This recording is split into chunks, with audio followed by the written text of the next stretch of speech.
자, 보험금 150만 원을 청구했는데 왜 30만 원만 받았을까요? 그리고 해외 체류 중 낸 보험료 해지했는데 환급받을 수 있을까요?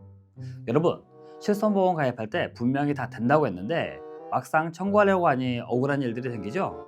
특히 비급여 치료나 해외 장기 체류와 관련된 분쟁이 끊이질 않고 있습니다.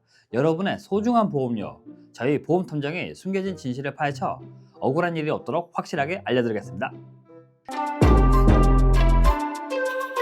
안녕하세요, 보험탐정입니다. 오늘은 여러분이 카톡으로 보내주신 가장 헷갈리는 실손보험 질문 두 가지를 보도자료를 인용해서 명쾌하게 해결해 드리겠습니다.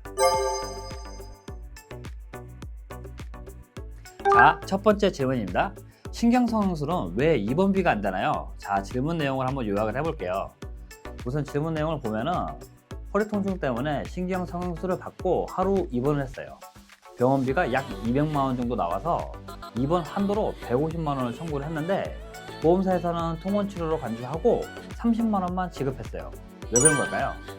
자, 이거에 대해서 간략하게 제가 설명을 드리겠습니다. 실손보험 가입자 A씨의 사례와 정확히 일치하는 분쟁입니다. 보험사가 입원 치료비 지급을 거절하고 통원 의료비 한도로만 지급하는 이유는 바로 입원의 필요성 때문입니다. 이와 같은 내용이 보도자료에도 있는데요.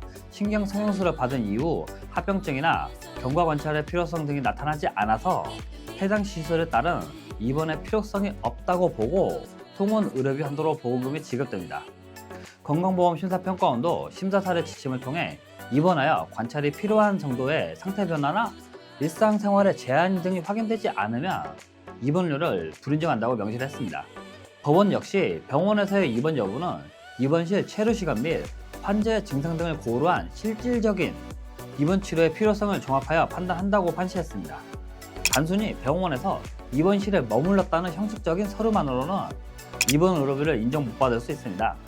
신경성형술 같은 시술은 합병증 우려가 적고 당일 일상생활 복귀가 가능한 경우가 많아 보험사나 보건당국에서 지속적인 치료 및 관찰이 필요한 실질적인 입원 치료로 보기는 어렵다고 판단한 것입니다. 자, 소비자 유의사항도 말씀드릴게요. 첫 번째로는 입원의 필요성 확인입니다. 신경성형술은 입원 필요성이 인정되지 않을 경우 통원 의료비 한도로만 보상받을 수 있습니다.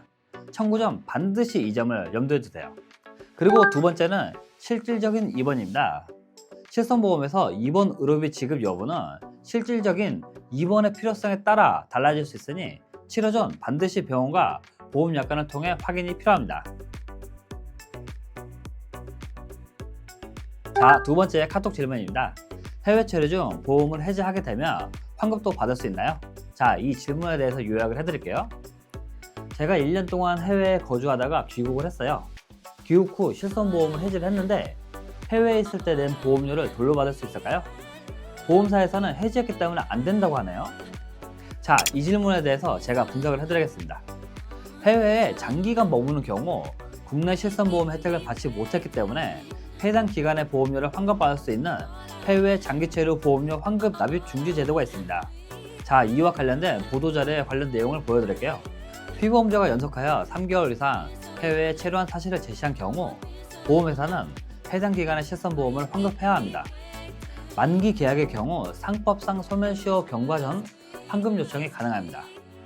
해지 계약의 경우 보험회사는 계약 해지 당시 모든 계약 관계가 종료됨을 안내했다는 이유로 환급을 거절하기도 했으나 금감원은 소비자 보호 목적상 해지 이후에도 해외 체류 기간 중 보험료를 환급하도록 권고하고 있습니다. 원칙적으로는 보험 가입 상태에서 해외 체류한 사실을 증명을 하면 환급이 가능합니다. 하지만 의뢰인 E씨처럼 계약을 해지한 이후에는 법적으로 보험사에 보험료 반환 의무가 있지는 않습니다. 다만 금융감독원에서는 소비자 보호를 위해 해지 후에도 환급을 권고하고 있습니다. 따라서 보험사마다 대응이 다를 수도 있으니 적극적으로 해외 체류 사실을 증명을 하여 환급을 요청해 볼 필요는 있습니다. 자, 첫 번째로는 장기 체류 기준입니다. 연속하여 3개월 이상 해외에 체류한 경우 해당 기간 동안 납입한 실손보험료를 환급받을 수 있습니다. 두 번째로는 입증 자료입니다. 환급받기 위해서는 3개월 연속 해외에 체류한 사실을 입증해야 합니다. 그리고 세 번째로는 해지 전 확인 필수입니다. 계약을 해지한 이후에는 환급 절차가 어려워질 수도 있습니다. 따라서 계약 해지 전에는 반드시 해당 보험회사와 환급 가능 여부를 먼저 문의를 하여 절차를 밟는 것이 안전합니다. 보험이 궁금할 땐 0979, 010-8037-0979 또는 카카오톡에서 보험 선명을 검색해서 톡 주세요. 무거운 얘기도 가볍게 풀어드릴게요. 보험은 아는 만큼 든든해집니다. 자, 오늘은 두 가지 중요한 실손보험의 분쟁 사례를 해결해 드렸습니다. 실손보험은 우리의 일상에서 가장 중요한 보험이지만 약관 하나 때문에 큰 손해를 볼 수 있다는 점 꼭 기억해 주세요.